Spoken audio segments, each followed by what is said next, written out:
Hi అందరికీ ఎలా ఉన్నారు? మేమైతే సూపర్ హ్యాపీ. ఎందుకంటే మనం ఈరోజు వచ్చేసాం ఏపీలోని ఫేమస్ అయిన ఒంటిమిట్ట కోదండరామ స్వామి టెంపుల్. లాస్ట్ ఇయర్ కూడా కళ్యాణానికి వద్దాం అనుకున్నాము, బట్ కుదరలేదు. ఈ ఇయర్ అయితే మిస్ అవ్వకూడదు అని చెప్పేసి వచ్చేసాము. వచ్చినందుకైతే చాలా హ్యాపీగా ఉంది. ఎందుకంటే దర్శనం చాలా బాగా జరిగింది. అరేంజ్మెంట్స్ కానీ డెకరేషన్స్ కానీ అయితే చాలా బాగున్నాయి. ఈరోజు దర్శించుకోవడం ఇంకా చాలా బాగా అనిపించింది.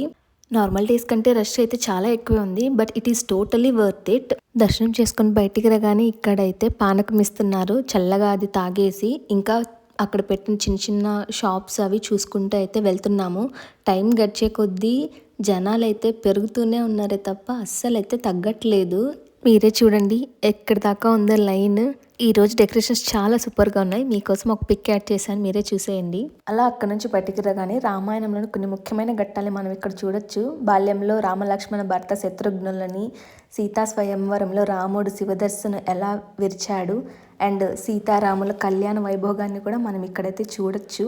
అన్నీ అయితే చాలా బాగా చిత్రీకరించారు.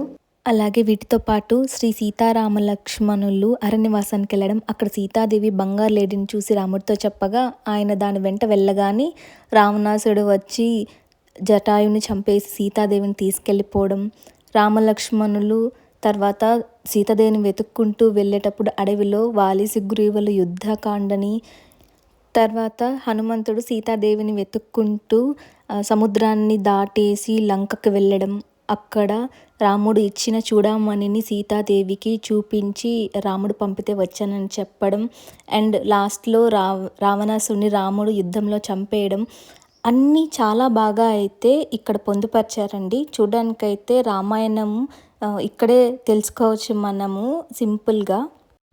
లాస్ట్లో ఇంకా లవకుశులు రామాయణాన్ని అందరికీ పాడి చూపించడం, ఇలా చాలా బాగా అయితే చూపించారండి. నాకైతే చాలా బాగా నచ్చింది. మీకు ఎలా అనిపించిందో చెప్పండి. దాని తర్వాత మేము కళ్యాణం జరిగే ప్లేస్కి అయితే నడుచుకుంటూ వెళ్తున్నామండి. ఎండకి జనాలకి మంచిగా చల్లగా ఉండడానికి అయితే రోడ్ సైడ్ మజ్జిగ ఇస్తున్నారు, అండ్ అలాగే దారి పొడవునా మనకైతే టెంట్ లాగా వేశారండి. అక్కడే అయితే మేమంతే మాట్లాడుకుంటూ నడుచుకుంటూ అయితే వెళ్తున్నాము.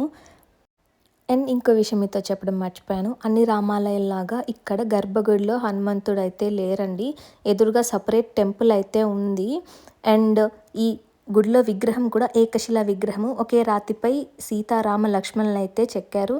అండ్ లాస్ట్లీ ఇదే కళ్యాణం జరగబోయే ప్లేస్. మీరే చూడండి చాలా బాగా డెకరేషన్స్ అండ్ అరేంజ్మెంట్స్ అయితే ఉన్నాయి. ఈ ఫ్లవర్ డెకరేషన్స్ అన్నీ చాలా బాగా అనిపించాయి.